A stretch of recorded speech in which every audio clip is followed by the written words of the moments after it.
All right, guys, it's time for the Next Level Guy Show, a men's interview, interest, and improvement-focused podcast featuring interviews with the greats from all industries to help you better your life. Each week, a new episode features an interview with one of the greats, covering all aspects of their story, from life hacks to tips and protocols that have allowed them to live life on the next level. We then highlight concrete action steps that you can use to improve your life. And now, your host, Ian Dawson Mackay.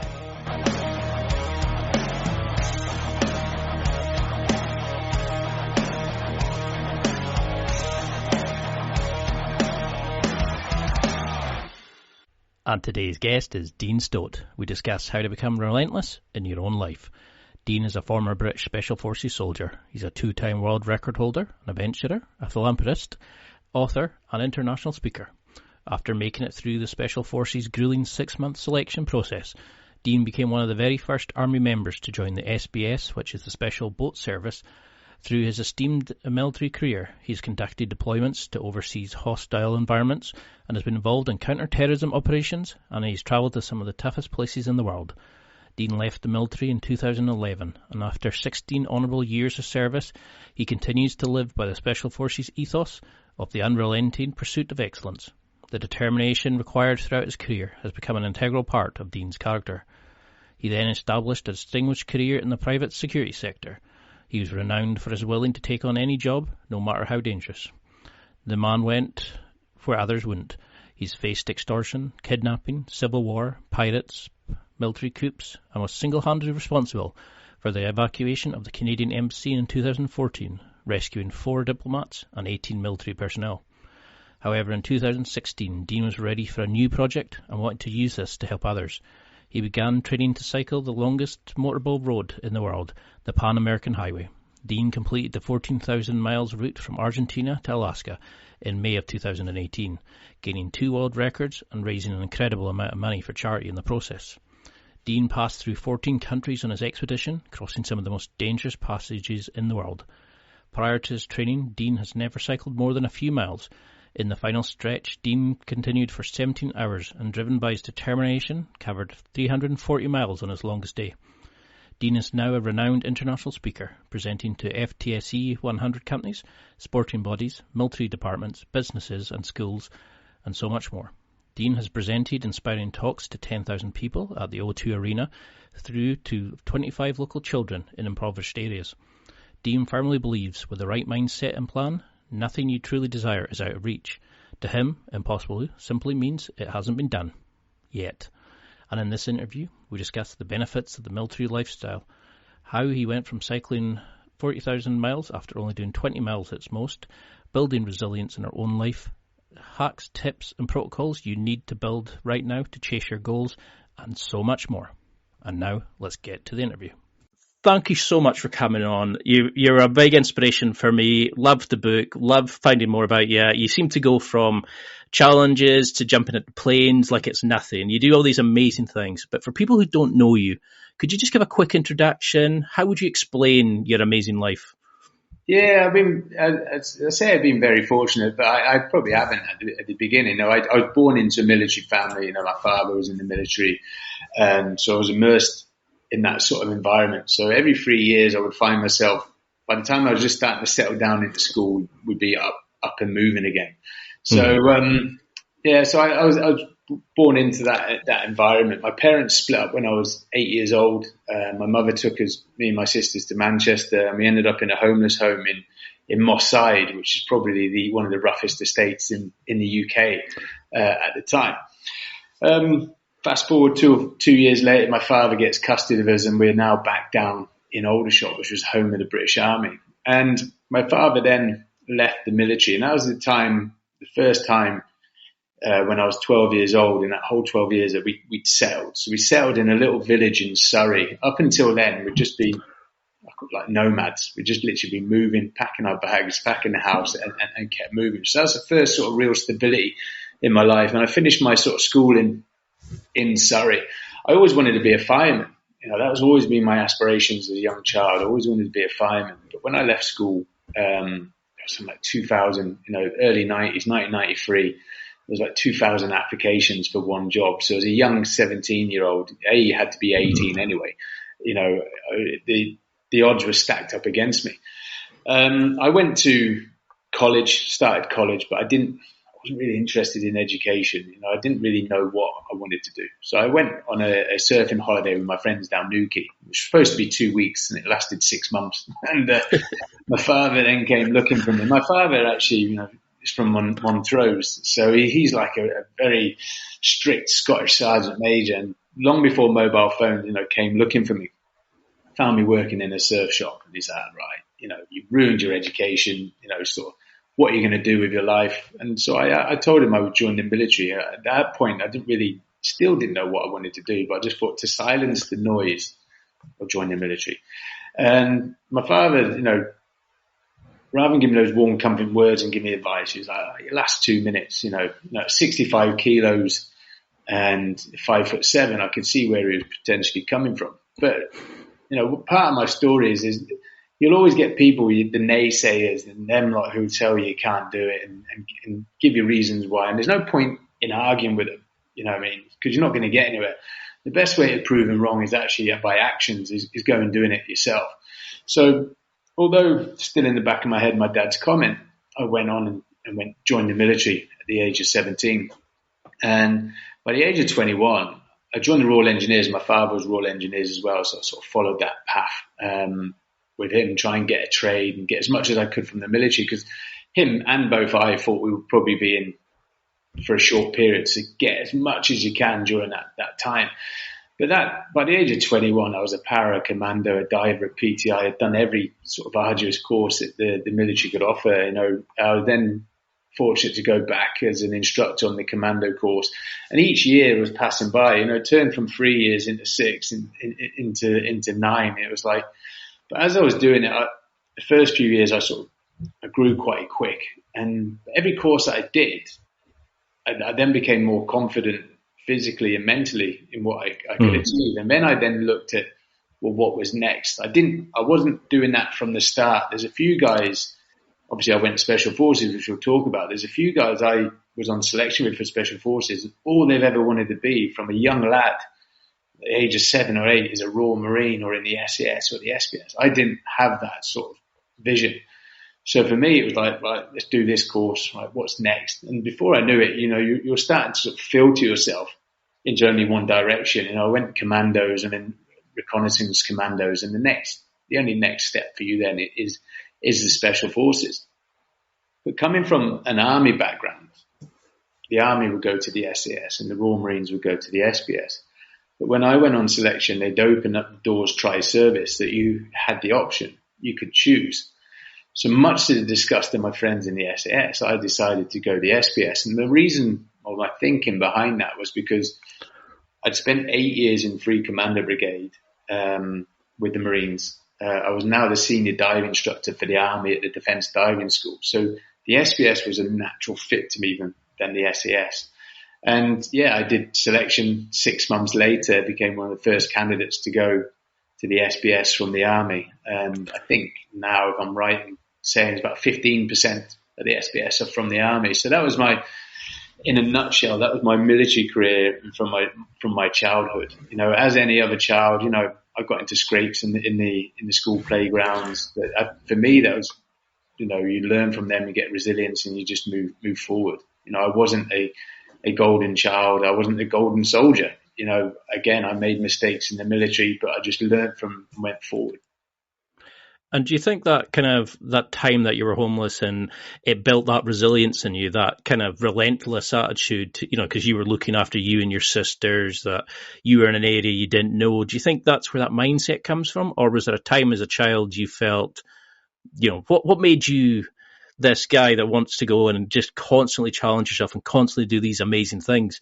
Do you think there's inbuilt, or is there an event you can think of that it kind of was promoted from? I think there's probably a number of factors. Going back to the homeless one, you've gone from being in a very stable home, having a mother and a father being fed and things like that, to not having a father figure, not knowing when you're going to be fed, fighting in the playground. You know, me and my sisters were the only Caucasian white kids in the playground. So you can imagine the attention that brought. So straight away that built a defensive layer for me in being able to think about a young age, 8-year-old, being able to protect yourself and your sister and your mum and things like that. My father, as I mentioned, he was in the military. He was the army coach, football manager, coach and player. So I didn't really know much about the military other than my dad plays football. You know, it's what we would call a tracksuit soldier. So he was very competitive, you know, competitive driven. And so I do feel I got that element from my father.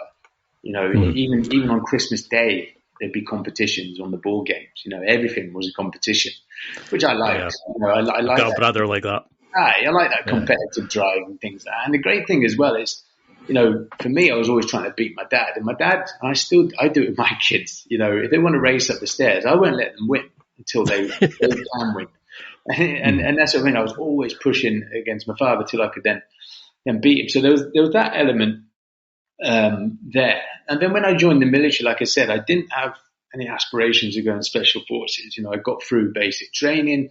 And then as I started growing physically, you know, I then became getting more confident mentally as well. And then I was pushing myself, and I was then becoming top student. And then it was like, right, what next? And then that obviously then builds up a confidence, a self-confidence. And there's a fine line between, you know, confidence and arrogance. You know, it's knowing that you can do it. There's those that, you know, they give it that, but actually can't perform. So for me, it's like I knew that I could perform. So I think it's an element of, yes, maybe a bit from my father, maybe a bit from my childhood resilience, and then what I picked up along the way in the military.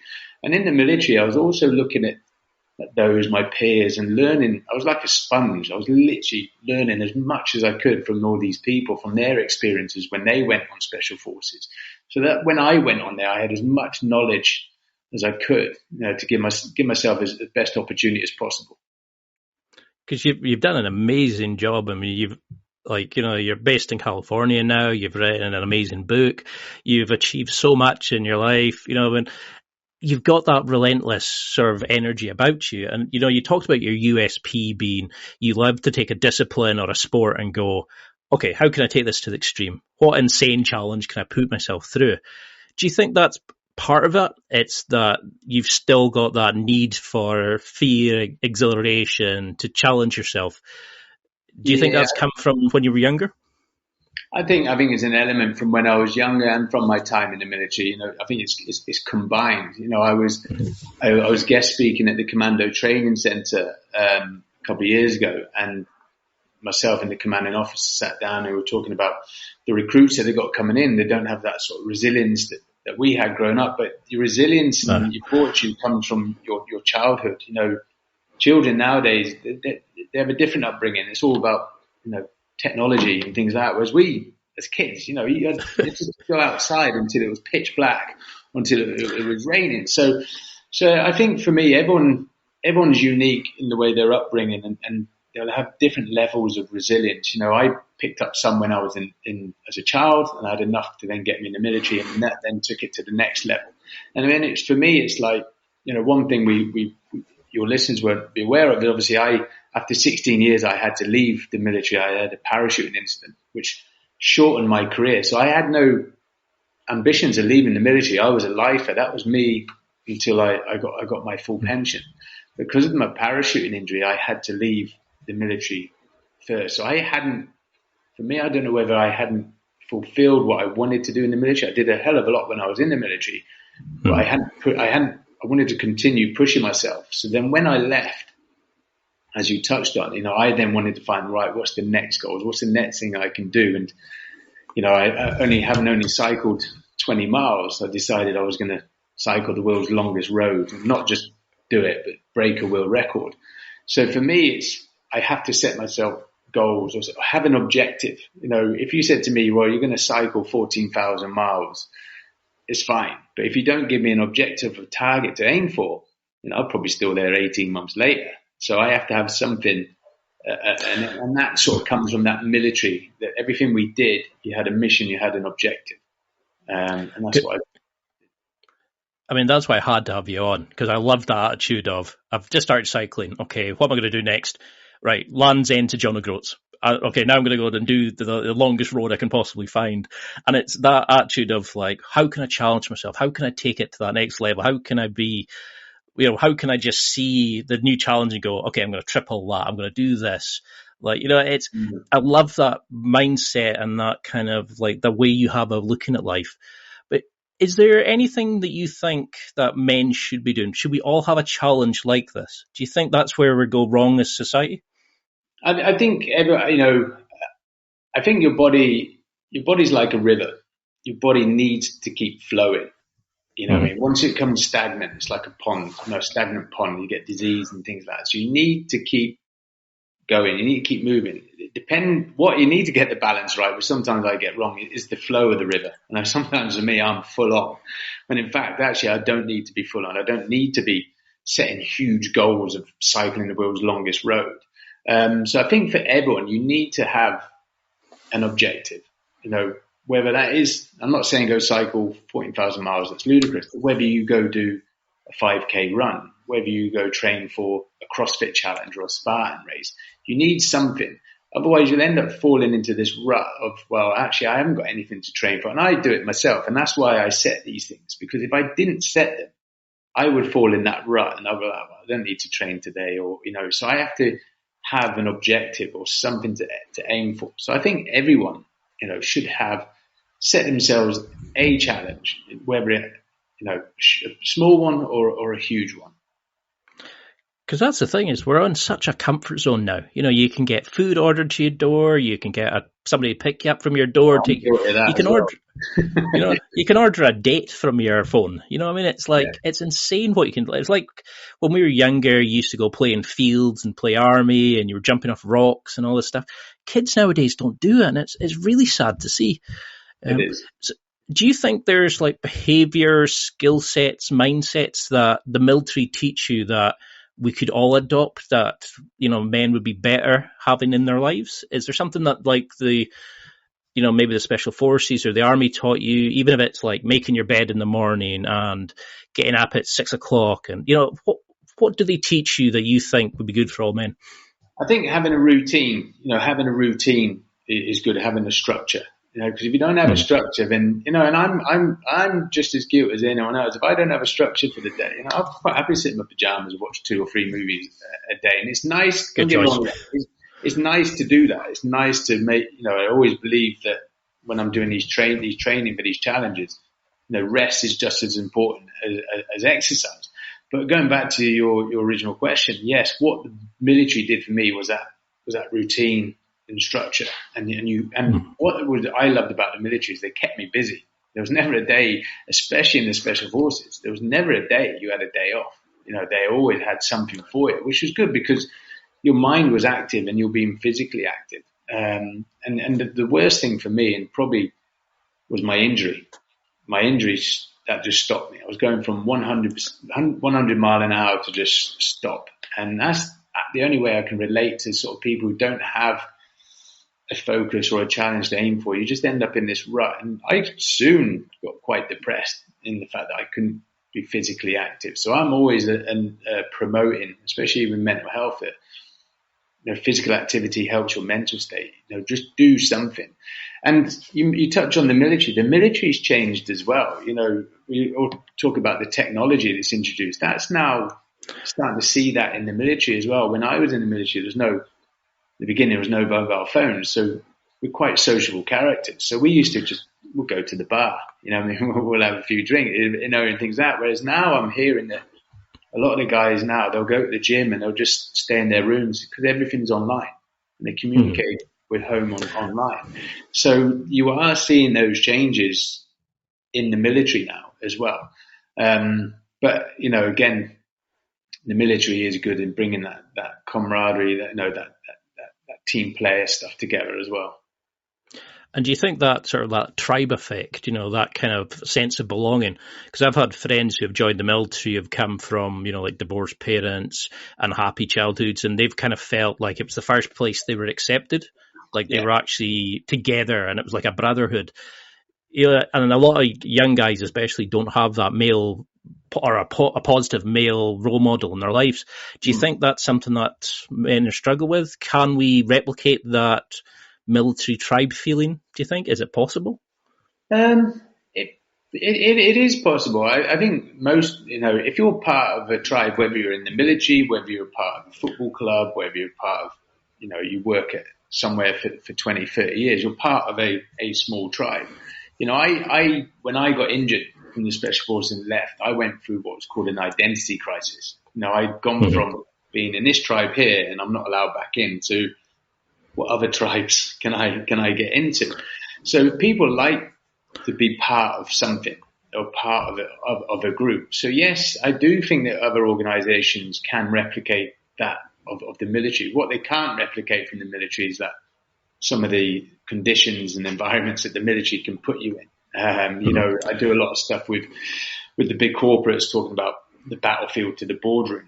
We talk about leaders working under pressure, and we get that naturally in the military, and they try and replicate that, but they can't. But actually, tribal, being part of a team, part of the tribe, you can replicate that. So, and I think that's quite important.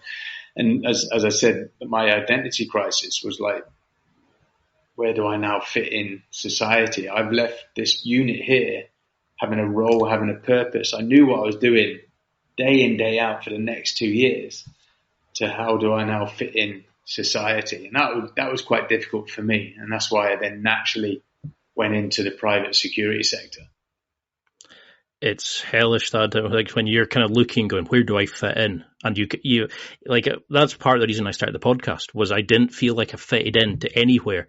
And there wasn't like many people around that I could go and connect with. I lived in a small kind of like fishing village, and it was like, oh, where's my tribe? Where do I fit in? You know what I mean? It's such a strange kind of, so allowing the podcast allows me to connect with top performers like yourself and learn these amazing techniques and mind hacks. But you've worked with some amazing people, from SBS to SAS to American, the SEALs, etc. What have you noticed about top performers? Have you noticed like a set kind of outlook on life, abilities? I know you've said about how you need to have the experiences to be experienced, but what do you think sets top performers off compared to sort of the average grunt? I mean, there's a mixed bag, and I'll probably contradict myself. There's those who thrive and they just want to perform. They're out there every day pushing themselves to the limits. But then there's guys I work in the Special Forces that they were like that, but they weren't as, weren't laser beams. They were just like, we're just chill. We will just go with the flow. So I think it's the balance of being disciplined, but also being quite relaxed, especially with the Special Forces. I talk about the difference between, I call it the Green Army, which is like, the majority of the army and the Special Forces.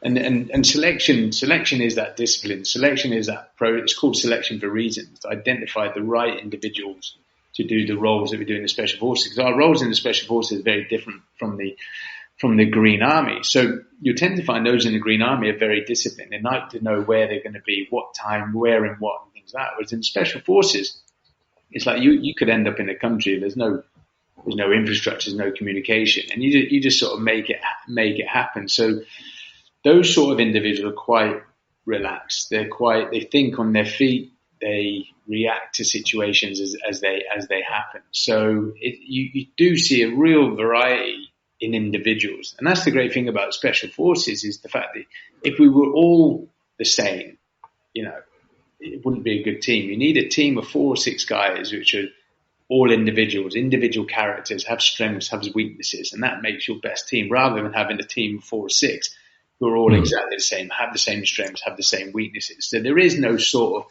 template of this is what a Special Forces soldier is. No, selection, the 6-month process gets you, it gets you from one point to another, and it gets you into this, almost like this, it's not carved out yet. You get carved out when you join your unit. You've just got the basics to now join that unit, and they will then start chipping away and carving you out to that unique Special Forces operator. So, but I think the key message, regardless, is mindset, is attitude. It's the attitude. It's I can, we will. And the unrelenting pursuit of excellence. If you're going to do something, you do it to the best of your ability. And the great thing about Special Forces, what I loved, is the fact that I now joined a unit with like-minded individuals who wanted to push themselves to the limit. So I now found my new competitors. So I've gone from competing down here alongside the Marines and the parachute regiment to now competing against the SAS and the SBS. And I loved it. I just stepped up another level. So. And do you think it's also that kind of we control the uncontrollables, or we focus on what we can control and ignore what's uncontrollable? That you know what you're to do, you've got your mission in your mind, and you just work on the fundamentals. You're a master of what you need to do. You're not sort of fancy, just go and get it done. Because, like, I do a lot of jiu-jitsu, for example, and they say about Roger Gracie, he's like the best in the world at the fundamentals. Like, he's a master of fundamentals, and he uses the basic techniques, but at such a level that he can beat the higher black belts. Do you think that's the same with, like, top competitors? Is that you just focus on what you can control, and then you just utilize your skills to the highest level possible? Yeah, I think you hit the nail on the head. You can't control the uncontrollables, and again, you need to get out. Those in Special Forces, they get out of their mindset. You can't control the uncontrollable. When you go on the ground, it's all right having the best plan in the world, but things never go to plan. And so, as long as and that's where selection's great. Selection, when we go to the jungle for 6 weeks, we don't teach you to do triple backward somersaults and throw ninja stars. It's actually basic soldiering done well, and it's back to the basics done well. So it's those fundamentals you talk about. So we always have that fallback. So when we're on the ground and things go wrong, we always go back to the basics, and it's just basic soldiering done well, because actually to do soldiering basics well is actually hard. As you touched on, we're in a world where people like to take shortcuts. And so, and that's where selection is. You don't do shortcuts. It's just the basics done well. We don't have GPS. We have map and compass. We go back.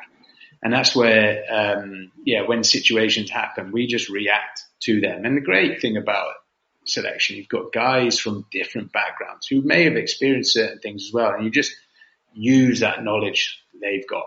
And one of the things we used to do when we came off the ground or off exercise or off operations is called a hot debrief, which would be quite good for your listeners. It's like, before we go clean our weapons, go get food, get showered or whatever, we have this hot debrief. And the 3 questions were, what worked, what didn't work, and if we were going to do that again, what would we do differently? So always learning.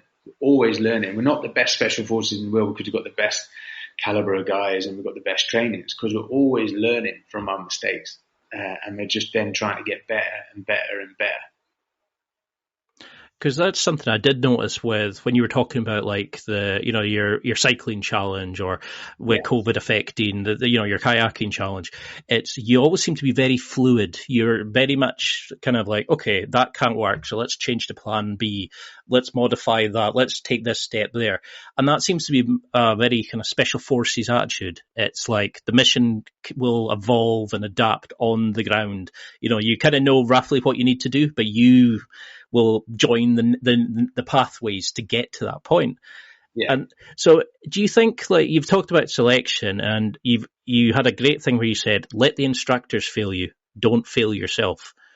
Do you think that's the thing is nowadays, is that we're so used to just, okay, if it's a long journey, nah, I'm not doing that. We're so used to comfort that we look for the easy things, and that pursuit of you just going, I'm going to cycle John O'Groats to Land's End. I want to challenge myself. Is that missing, do you think? How does that mindset help you become the amazing guy that you are?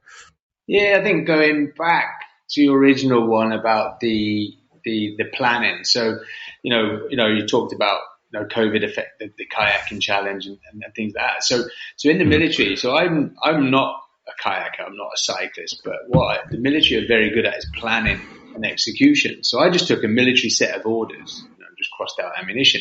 But what the military are quite good at is they talk about actions on, right? Actions on, should this happen, this is what we'll do. Actions on, this happen, so you have contingencies.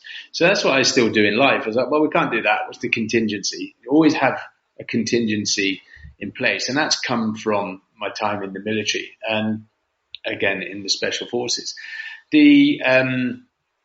Yeah, you talk about the easy way out. You know, when I was about to do my bike ride, we had a big fundraising event in Aberdeen. We raised £70,000 a night there.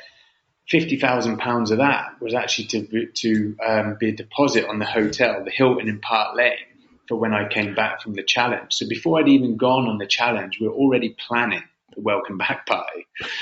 And That's awesome. Because you have to have that in place. And a friend of mine, Amanda, who she does great event planning in London. She used to say to me, you know, during these meetings, she goes, "What is the contingency?"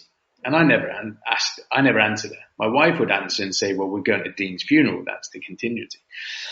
But actually, when I finished the challenge, I sat down with her and I said, "Look, Amanda, I didn't tell you there was a contingency, because for me, if I knew there was a contingency, if I knew there was an easier option, you know, things were getting hard, you naturally want to take that route. So for me, the only option was to complete the challenge."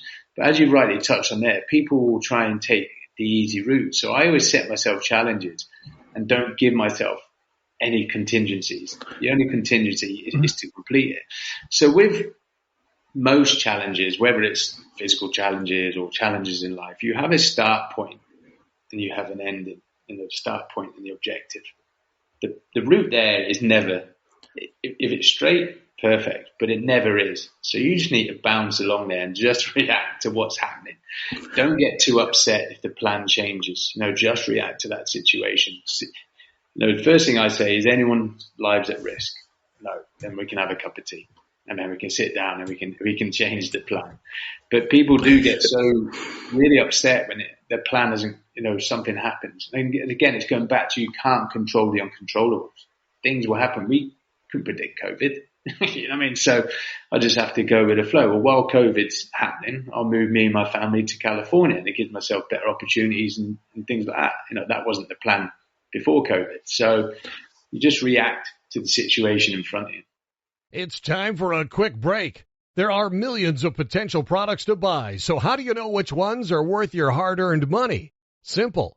You go to nextlevelguy.com/affiliates and explore those that will transform and improve your life. You'll find deals, listener exclusives, and special offers with some great companies. Recommendations are 100% honest and only on items Ian has tried or believes in. The companies showcased will make you a better man in all areas of your life. Simply go to nextlevelguy.com/affiliates and level up. I love that. It's like, okay, I'm stalled here. Okay, how can I keep this pursuit? How can I keep going for this chase, the pursuit of excellence? Okay, let's move to America. That'll give me more opportunities to do these things.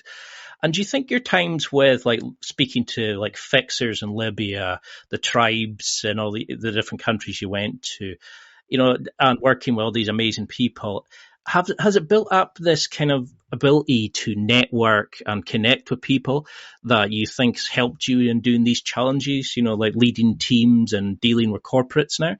Do you use these kind of military, like, relationship building techniques with the people you speak to? Yeah, I think what we talk about my USP, that I take a sport and find the hardest challenge in the world. My wife will tell you that my USP is that I can relate and communicate with anyone from any background, from any country. So going into the security industry, I work on my own majority, you know, Somalia, Yemen, Libya, and things like that. And what I picked up from my time in the special forces is, you know, everyone has this perception of special forces because of Hollywood. I'm actually generally pointing in the direction of Hollywood, is that, you know, 25% of what we do, you know, is that all that sexy stuff you see on the telly. Well, actually 50% of what we do is unsexy. It's understanding, it's called support and influence hearts and minds, understanding the demographics, the politics, the tribal influences, you know, being embedded with locals, sitting down with them, sharing bread, sharing coffee, understanding the ground situation, not what's on the TV, but actually what's happening on the ground. So I picked that up from my time in the military, and I've naturally brought that into the private security sector. But yeah, and now when I guest speak for the big corporates, you know, everyone you should show respect to. Everyone is part of the team. You know, in the special forces, for every operator to get off the helicopter, it took 7 other people in the military, 7-1 ratio. And that's the same when you work in the corporate. Everyone from the cleaner who opens the door in the morning to the cleaner shuts the door at night. Everyone is part of that team, and you show them all the sort of same respect as well, and they will show you respect, and you will see the return. And I do that, whether I'm chatting to Prince Harry or whether I'm chatting to a homeless child in Moss Side, I don't change my tone. You get exactly the same tone from me. Because that's what I always say to people is you should treat the janitor the same as the CEO. I was always raised with the threat of a wooden spoon on my arse. Like if, you spoke to everybody the same, you were polite, you were social, everybody deserved the same level of respect. And I think sometimes you see that difference now. People kind of just, it's like, oh, that's beneath me. Oh, I don't deal with that kind of jobs. And it really frustrates me when you think everybody deserves that level of respect regardless. And you seem to have this amazing way of connecting and just getting things done. Yeah. And do you think that's down to your networking skills? It's the ability that you can build these amazing relationships? Yeah, I think it is. I think my wife's right. I can make friends with anyone. And, although the figure that I look like, quite muscly, bold guy with tattoos, it's strange at how actually, aesthetically I look scary, but actually I'm not at all. And it's, and for me, it's all about, communication. 75% of communication is nonverbal. It's the way you come across. So for me, when I'm working abroad, I don't wear sunglasses. I like to see people see the eyes. Just a little smile here, and then you can sense it as well, and you go with your gut. So I know when I go see people, I get a sixth sense whether they're nice or not, and then sort of build that relationship up from there. Because, we talk about, single-handedly evacuating embassies, evacuating oil companies and things like that. And there's so many other great stories in my time in the security industry, but actually none of it would be achievable if it wasn't for that local community. And this is where a lot of other security, I do a lot of talking about security, and this is where a lot of other security companies get it wrong, is they think that they can come in as Westerners and bully their way through, and they just hit hurdles. So this is where that respect and communication comes in, and this is where you then are another level above them and actually achieve stuff that they're unable to achieve, regardless how much money they've got, how big their organization is. Because it's definitely something I find is, it's not the hard skills, it's not like, can you fire a certain kind of machine gun? Can you do this? Can you do that? It's the soft skills. Yeah. It's the people skills. It's, it's, can you talk your way out of an issue with like five guys at a checkpoint with guns, without kind of causing a diplomatic sort of incident. And I think a lot of people struggle with that. It's like, oh, I can bully my way out of this. And you're like, well, why do you need to?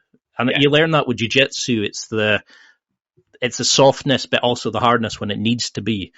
So you had. No, going back to your soft skills, it's all about, it's the soft skills, it's communication. It's, I sit now with a lot of guys and girls when they transition really struggle in civilistry, and they struggle talking to people. They talk to people like they think they're sergeant majors. You're like, right, you're no longer a sergeant major. It doesn't matter how many medals you got, what letters you got behind your name. You're on a level playing field here now. And I was guilty of it myself when I got out initially. I was injured and things like that. And I was like, civvies, they don't understand. They're always late. Blah, blah, blah. I use that as an excuse. When in fact, I then realized actually this is the rest of the world and this is the military. These are the veterans. We don't need them to fit into our world. We need to fit into their world. We need to change the way that we act, the way that we communicate and things like that. The way that we communicate works well in the military, but doesn't always work well in this arena. And that's where, a majority of people then work in the private security sector. And this is where you're seeing issues, is that they think it's just an extension of their time in the military. It's like, well, you're not. You are an ambassador or representing whatever corporation or brand you are. And that's where I see a lot of people struggling. But that's where my soft skills have been there. So I know when and when not to communicate in certain ways, and I think I've mastered that. But yeah, this is where some people really struggle in that transition. Because you've really noticed some people can't connect for shit. Like, that even just sit and have a conversation for 5 minutes while you're doing a task and they go, oh, what do I say? And you're like, You just treat them like a human being, you know. Yeah. Well, one of I look after PhD students is like my full-time job, and you know I'm sort of like a project coordinator, make sure they don't break shit and get stuff done. Basically, you know, I meet like their milestones and all that. One of my former students was looking at, he was a champion for the military services for the university. He'd been a former soldier. Something he was looking at was the transition from the coming out the services to civilian life, and how a lot of people didn't have that basic skills. They were never taught how to your council tax, how to set up your electric supply and stuff like that. And you've talked about that. How did you find that transition? Did you struggle with it, or was it something?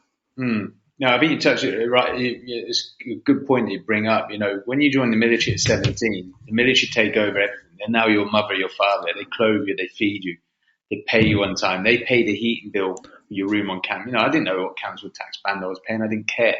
I was doing a job. I was doing a job that I loved. So they take away all those distractions, really, so that you can just, you know. So when you get paid at the end of the month, that's your money. That's not you to pay. You know, all your national insurance has already come out. That's yours. So that's your beer funds, as I say. So all that other stuff that majority of the civilian community all understand about getting in touch with their council and things like that, we don't have sight of that. So 16 years later, I still don't have an idea about any of that. So then I found myself, you know, leaving. But thankfully for me, my wife was very entrepreneurial. You know, my wife was bank manager for 3 of the banks in Aberdeen. So she picked up those reins where the military dropped me off. And I was very fortunate in that. And, you know, but I do see veterans, their transition can either be turbulent or quite smooth. And it's that sort of area. But for me, it's the support network they have around them. Normally I see those that are struggling don't have a support network. You know, if you have a strong support network, that sort of helps. But when you leave the military, you know, they don't teach you about, you know, who to speak to in the council, you know, about living as a civilian, you know, those sort of soft skills, being able to talk to civilians as well. It's all about, you do 2 things. It's CV and interview technique. Well, I've never had an interview and I've never needed to write a CV, so that's wasted on me. But, you know, what's an NDA? How do you write a proposal? You know, things like that. And so they are missing a lot of skills which could help a lot of them transition. And they sort of, once they're out, they're no longer their responsibility. And it's a real shame, and that's where we're seeing issues.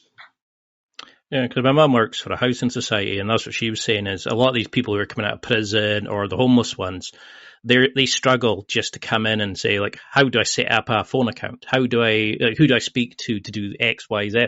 And it's the basic skills that we take for granted because we were taught them, you know, by doing them in a certain job. And you think, oh, everybody knows that. But a lot of experts forget that you're only an expert in that area because you know it compared to somebody who doesn't. And I think a lot of people. My wife does it all.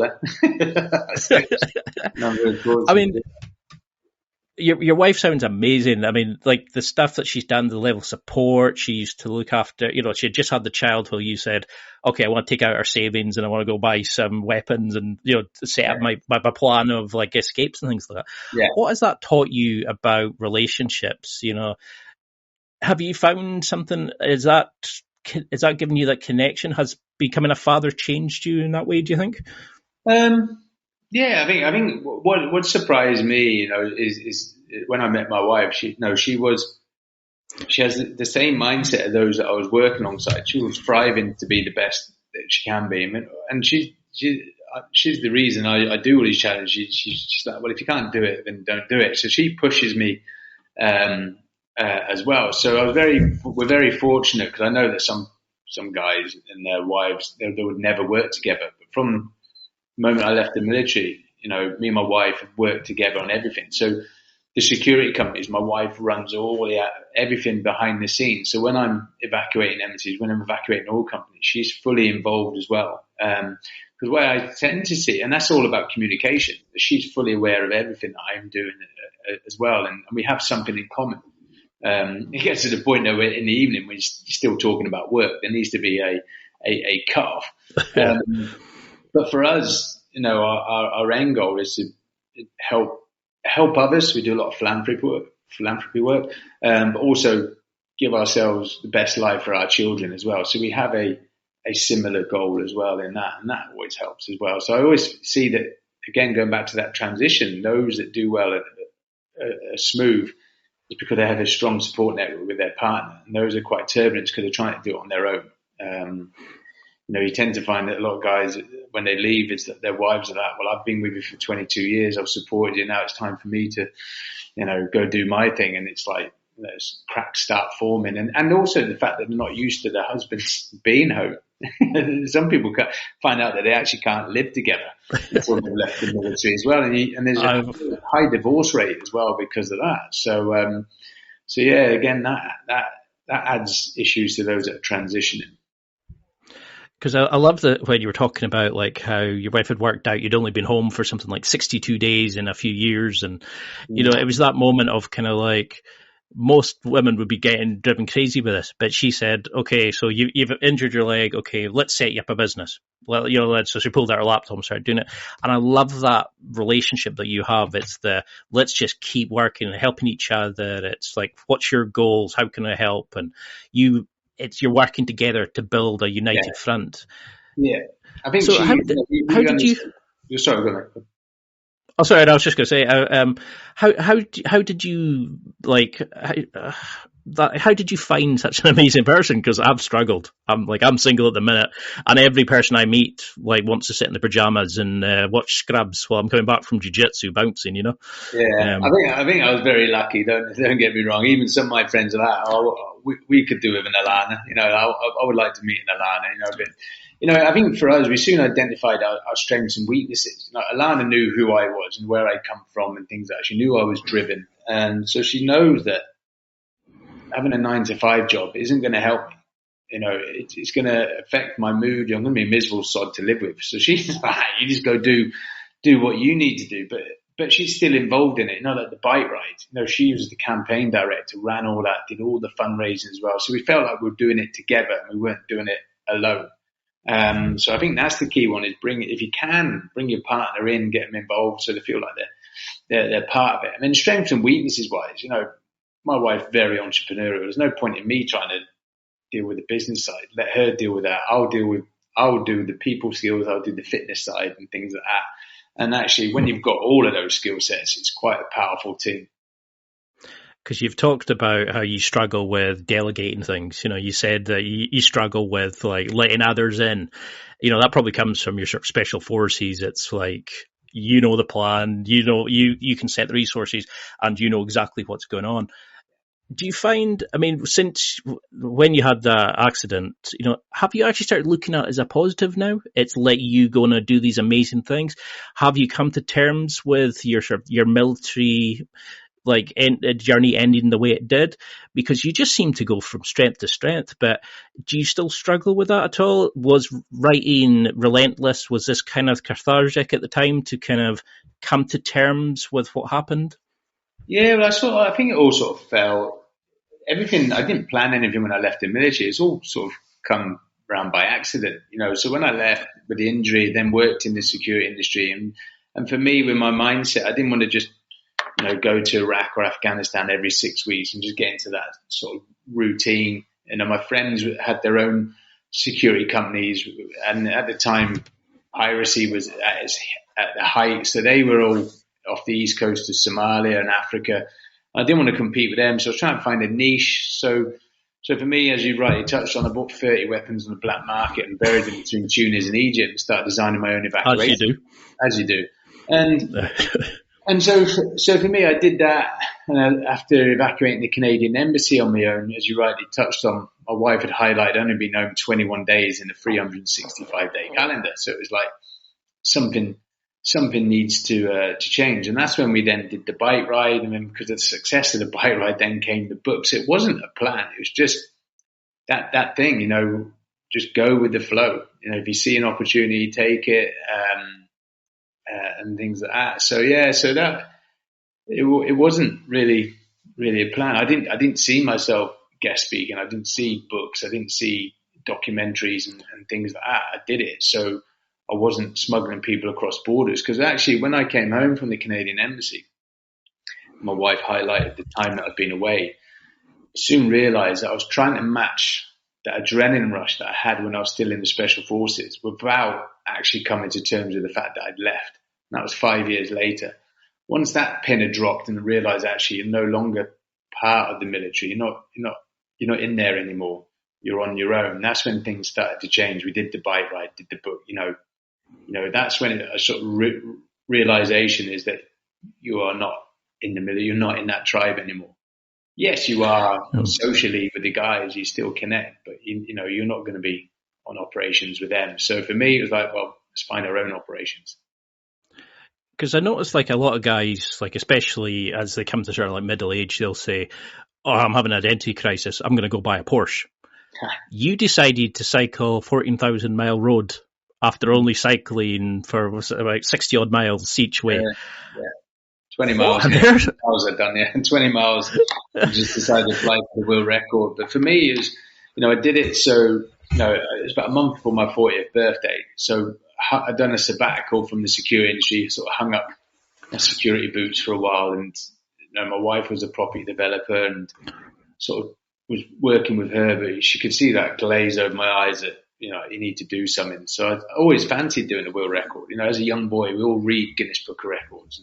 I just started cycling. My injured leg was 2 kilos lighter than my good leg because of the muscle wastage. So I just wanted, but as soon as I got physically active, it wasn't big miles from Peter Cooter to Aberdeen's about 8 miles, 8 miles there, 8 miles back. But that cardiovascular doing something, I felt a lot better. So I said to my wife, well, maybe a bike ride. And she found then the world's longest road. And so for me being me, I couldn't just go join, Aberdeen Cycling Club. I had to be the biggest challenge in the world because then I had an objective. I had something to train for. And you like usually, it's like, okay, I'm going to cycle this from this end to this end. I've got no contingency plan. I can't say, oh, I only did 3/4 of it because you never cycled. You set your target and you go for it. And then you worked. I mean, you've talked about there was a guy on like a mechanic that you had to let go on the support team. I love the way that you kind of just accepted each challenge and said, okay, how do we fix this? What do we need to do this? Not many people doing a world record challenge would get invited to a royal wedding. It's that kind of amazing, like, okay, how do I change this? Oh, I'm now going to break the record by even more time. You just seem to have this way of going, okay, yeah, that's a bad thing that's happened. Right. How do I fix this? How do I make it even better? I love this kind of mindset you have, using, like, instead of thinking, oh, my muscles are agony, you thought, I'm going to have a can of Coke or an ice cream as a wee rester. How did you plan such an amazing thing where you'd only just start cycling and then suddenly you're doing 14,000 miles? How does your brain build this, Yeah.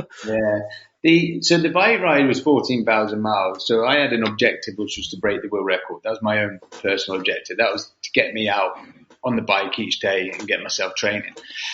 As you mentioned, like Prince Harry and I are good friends. So I rang him up. We'd done a lot of philanthropy work, me and my wife, before in the military. And so I rang him and said, look, I'm going to do this. What challenge should we do it for? And he was about to launch a mental health campaign called Heads Together with his brother and Kate.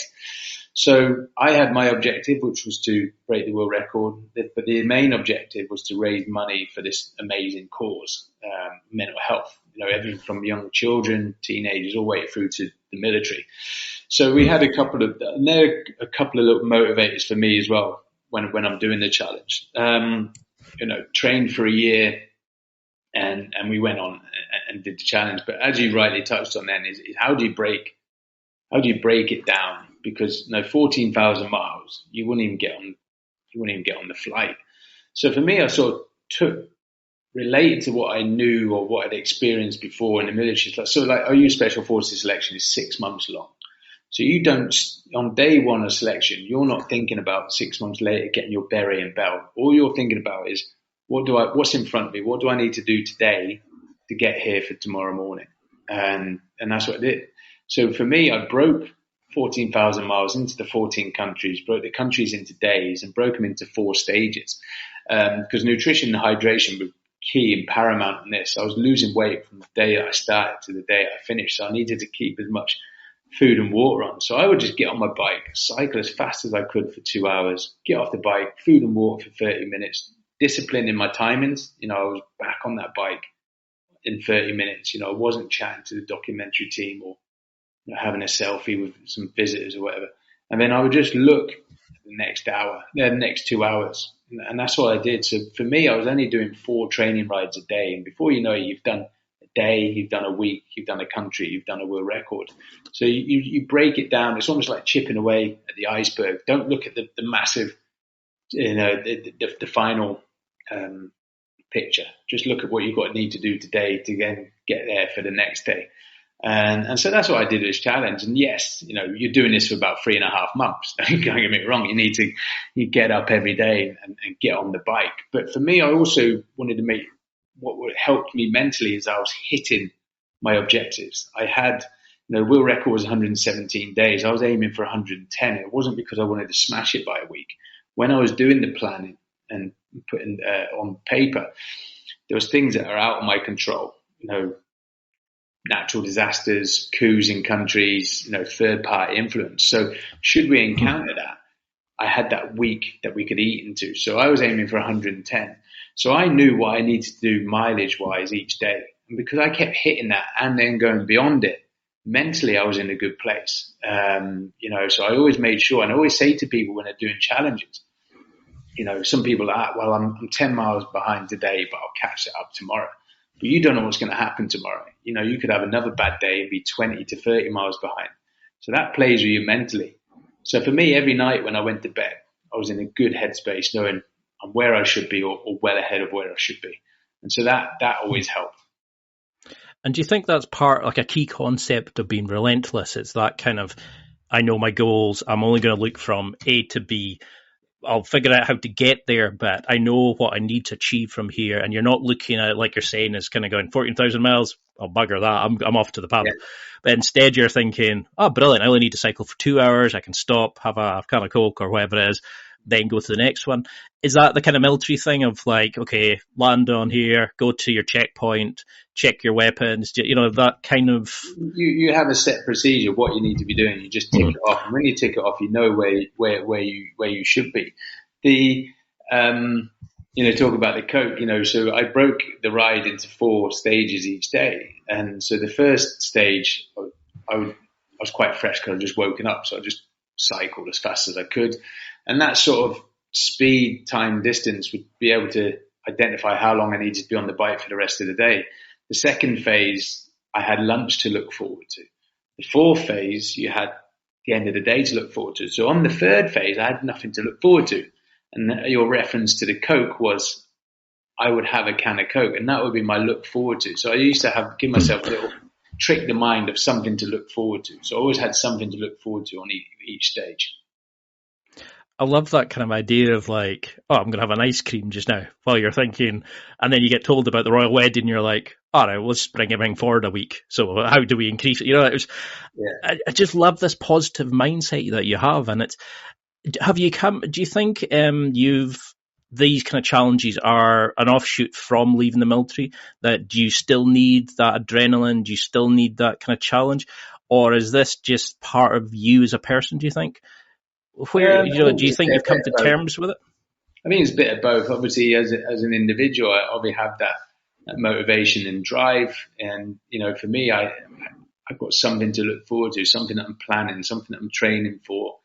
So, but as I touched on before, where I'm different now from when in the military is I have a young family. So it's trying to find that balance of yin and yang. So when I talk about the river flowing, you know, your river needs to flow, but you need to control the speed of that. You know, for me, like, you know, 100 mile an hour doing 14,000 miles and things like that. So for me at the moment, it's just trying to find that balance of the family life, but still being able to fulfill what I want to do and push myself. Because that's something I was very interested in. Was you were talking of going into like Libya and like escorting people out. You were talking about going in to do all these kind of missions, and you know your shirt was covered in blood because you had been helping in a road traffic accident and these sorts of things. How do you switch between that and finding the balance with a family when you're coming home? You know, you're not bringing Because like I've spoken to people who have PTSD. I've got depression myself. Where you relive your worst moments. Yeah. How have you found that thing of going from back home with a family to suddenly going into a zone where there's bullets flying and potential danger? Do you have like a ritual, a mantra? How do you kind of switch between Dean the badass to Dean the family man? Is there a way you can do it, do you think? Yeah, I think obviously the time in the special forces help with that. You'd be on operations, and the next thing you're back home, and you leave what you've seen, back there or on camera. You don't bring it home. For me, I think I'm very, very unique in that I can just switch on and off, and it's understanding the environment. I used to go places like, say, Libya, Somalia, and things like that. I used to see things, and and I was guilty myself. You'd have no electricity, and you'd see the poverty, and it's like, I'm not going to take things for granted when I get home. But you get home, you soon fall into that rut as well. But the thing is, as well, I always say there's no point. You see these guys and things like serve time in the military, and they're trying to explain their stories back home and things like that. It's like, no one will understand. So there's no point in trying to explain it to them. So I sort of have that. There's no point in me bringing that home. That's where it is. And you just need to focus on your family time. So I do have a bit of two lives. If it makes sense. Because I've noticed that with top performers is that kind of ability to just go. They can be chatting and chilling, and next second it's like, okay, I'm doing, like you're saying, I'm cycling 14,000 miles, or I'm about to go and compete on like the championship final or whatever. It's that way of just kind of like, I don't know, it's like this automatic switch that you can just flick, and it just kind of lets you go into it. I can't believe we've been talking for an hour. I mean, I feel like we're just scratching the surface. So what do you think, if you had to kind of sum up the pursuit of being relentless, of being a top performer, say if you had to set people listening 3 challenges, what would you want them to do to be more like you, to become, like, not special forces, but that kind of, to be more Dean-like, I suppose is a better way of putting it. I suppose, is set yourself a challenge. I'm not saying cycle 14,000 miles. Set yourself a challenge. Write it down, but also break it down into manageable bite sizes. So, for example, if I said to you, right, you're gonna run the London Marathon next week. You probably, firstly, you'll tell me every reason why you can't, rather than why you can. Definitely. To block out those excuses why you can't, but also mentally, like someone, if you're training for a marathon, most of them will try and run a marathon first. And it's like, and then because they fail, that will mess with them mentally. So set yourself small bite-sized targets, 4 kilometers, and then done that, achieve that, 5 kilometers, and build up. Because then you're building up physically, but then you're building up mentally. But then the other one is the people, again, people tell you why you can't do, anticipation is worse than participation. I always look back on some of the things I've done, selection, the bike ride, and that. When I'm on it, I'm like, never again. Looking back at that actually wasn't that bad. So, it's actually just tricking the mind, but also be disciplined as well. Put it down on paper, have a plan. Don't worry if you have a bad day or have a rest day. They're just as important. But set yourself some sort of goal. So, like, after you've had these amazing challenges, how do you then say, okay, I'm stopping. I need to have a recover. I need time. I need to chill. I need to be back home. Is that just flicking the switch again? Or do you kind of, like, when you came back, you went to, you just broken a world record. You went to the royal wedding, you had a bit of crack with Prince Harry. Yeah. Suddenly you're back home. How do you kind of come down from that? Like, is it the same as when you're in the military? You're just sort of glad you're out of those situations and you're giving gratitude and appreciate what you have in life? Yeah, I think in reflection you do. That was a strange period. In fact, that you'd had to, I'd spoken to previous Olympic people in the Olympics in the World Cup, and they said when you do a challenge like that, you will go into depression because you've done a massive high, you've been training for a year, you've done the challenge, and it's like, well, what now? But we had 2 highs in 1 week, smashed 2 world records, became the first man in history to cycle it under 100 days, and then you had the royal wedding, and then it was almost like nothing. But thankfully for me, we had a big fundraiser in 6 weeks' time, so I had something else I could focus on.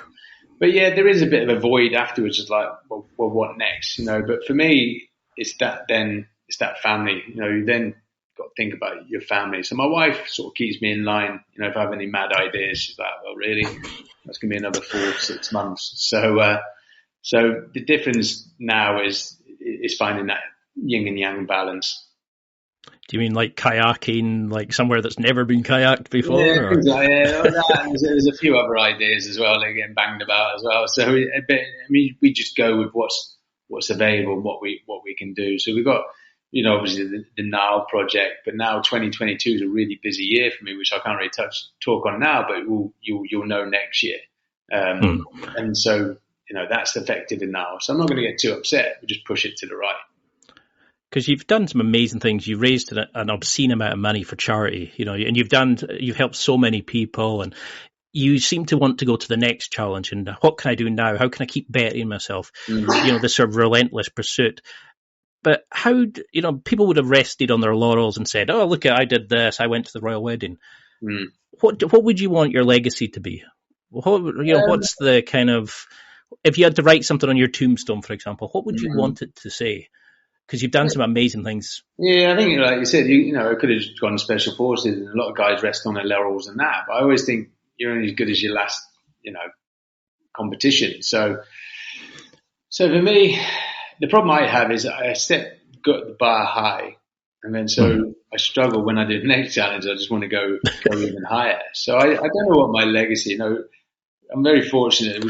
I could probably say to you now, that's me now. I'm hanging up my boots and be more than happy that I've left a legacy as well. But for me, I'm just, going with the flow, see where life takes me, see what opportunities we have here. Then obviously conscious then, bringing the family up as well. And I think for me, I can say I've ticked many of my boxes, and there'll be more boxes to tick. But as long as you're always giving back as well, that's one thing me and my wife are keen on, is the philanthropy side. If you're going to do something, see guys doing challenges, and it's like, yeah, but what are you doing the challenge for? And it's like, well, I haven't really thought about it. It's all about the philanthropy, always giving back. So as long as everything we do, we can give back in some sort of shape or form, then we're happy. And then obviously that rubs off on our children as well.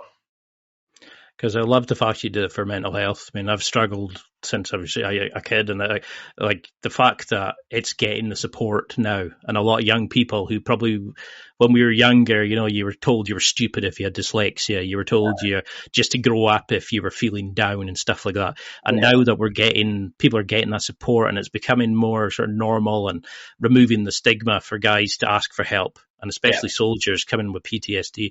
I mean, I know we're way over time. I'm really sorry for taking that. I'd love to do a round 2, because I think we're just touching the surface. But what would you want people to take from this? What do you want them as like a kind of a summary of how can we be like the more relentless in our own lives, do you think? I think, I'd say set yourself goals, but achievable goals as well. Don't go too mad. Achievable goals. And once you've hit that, then set the bar higher. I mean, just go, see where you go, see where you get to. But I think one of the key things is what we touched on with Lana is having that support network as well. If you're going to do something like try and get your partner involved as well, and that make things quite easier. But obviously, mental health, like I say, was very new to me. Until Harry asked would I do it for Heads Together. I was aware of it within the military. I'd seen it firsthand with some of my friends, but I wasn't aware that how big it was about the whole of society and how important it was and things like that. So I have always, for me, promoted that physical activity helps your mental state. So my message to anyone is, right, just do some sort of activity, whether it's walking, whether it's swimming, cycling or whatever, go do something. It's amazing how that is a great coping mechanism for mental health. So for those listening who think, right, this guy's amazing, right, apart from buying the book, which everybody should, how can we keep in touch? How can we see these, like the next insane adventure that you're going to do in 2022 and beyond? Because I know you're just starting, you're just touching the surface of what you're capable of. But how can we keep track of you? How can we connect on social media? Everything and anything. Yeah, social media was a bit of a taboo for me leaving the Special Forces. It was like, and now I know it's a bit of, you need that sort of profile. So I am on Instagram, Facebook and Twitter. I'm not one of these ones who puts a post up every day. You know, I'm quite quiet at the moment, but we are about to really start ramping it up next year, because next year we have got 3 or 4 big projects. So, I haven't announced any of them yet, but you'll see them in the new year. But follow me on social media without a doubt.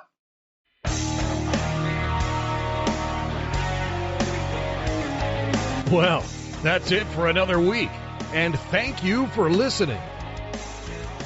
It's now time to take what you've learned and use it to develop and enhance your life with the key points mentioned. Listen, try it, embrace it, use it, and crush it. Now's your time to hit that next level in your life. If you liked this episode, then please leave a comment on the show notes or a review of the show on your podcast platform. Everything helps evolve the show. Until next week, keep seeking the next level in your life.